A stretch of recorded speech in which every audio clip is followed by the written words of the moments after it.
వీరాపురం అనే ఊళ్ళో రంగయ్య అనే మోతుబారి రైతు ఉండేవాడు.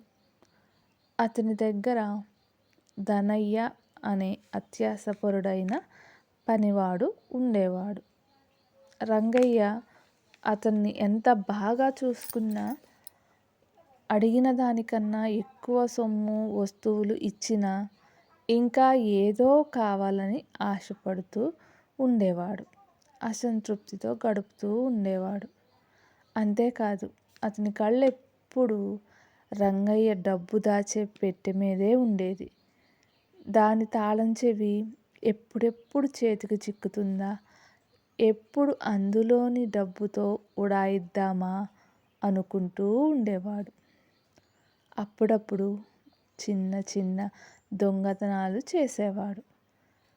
రంగయ్య భార్య మాత్రం ఇతన్ని కనిపెట్టి ఉండేది. భర్తను హెచ్చరించేది.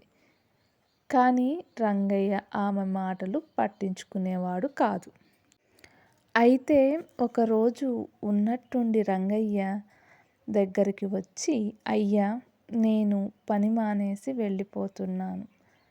నేను ఎంత నిజాయితీగా పనిచేస్తున్నా మీరు నన్ను పూర్తిగా నమ్మటం లేదు అన్నాడు ధనయ్య. దానికి రంగయ్య, అదేంటి ధనయ్య, నీకు ఇక్కడ పూర్తి స్వేచ్ఛ ఉంది. ఏం అవసరం ఉన్నా తీసుకోవచ్చు, కావాల్సింది తినొచ్చు, చివరికి నా పెట్టె తాళాలు కూడా అందుబాటులో ఇక్కడే ఉన్నాయి అన్నాడు ఓ చోట వేలాడుతున్న తాళాల గుత్తిని చూపించి. వెంటనే అతను గబాల్న ఆ తాళాలతో పెట్టె తెరుచుకోవటం లేదే అంటూ నోరు జారాడు, నాలుక కరుచుకున్నాడు. అడిగినప్పుడల్లా నేను డబ్బు ఇస్తుండగా తాళాలతో నీకు పనేమి వచ్చింది ధనయ్య? నీ తీరు గురించి నా భార్య చెప్తున్నా నేను పట్టించుకోలేదు. ఇక చాలు, నీకు రావలసిన డబ్బులు తీసుకొని వెంటనే వెళ్ళిపో అన్నాడు రంగయ్య కోపంగా. చేసిన తప్పుకు పశ్చాత్తాపడుతూ ఇల్లు వదిలి వెళ్ళిపోయాడు ధనయ్య. దీనిని బట్టి మీకు ఏమర్థమైంది ఫ్రెండ్స్? ఆశ ఉండొచ్చు, అత్యాశ ఉండకూడదు. అత్యాశ వల్లనే కదా తను చేస్తున్న పని కూడా మధ్యలో ఆపేసి ఇంట్లో నుంచి వెళ్ళిపోవాల్సి వస్తుంది. ఆ ధనయ్యని వాళ్ళ ఇంటిలోని మనిషిలాగా చూసుకున్నారు ఆ రైతు. కానీ ఆ ధనయ్య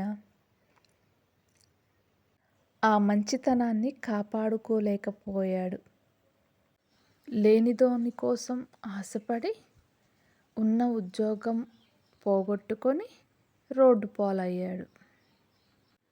తప్పు చేశాక ఇప్పుడు తప్పు తెలుసుకున్న ప్రయోజనం ఏమిటి? ఉన్న పని పోగొట్టుకొని రోడ్డు పాలయ్యాడు. తనకున్న అత్యాశ బుద్ధితో రైతుకు తన మీద ఉన్న మంచి అభిప్రాయాన్ని పోగొట్టుకున్నాడు. తన అత్యాశ వల్ల తనకే నష్టం తెచ్చుకున్నాడు.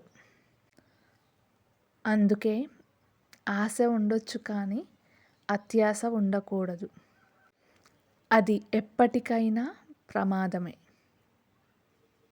అందుకే కష్టపడి బ్రతకటం నేర్చుకోండి.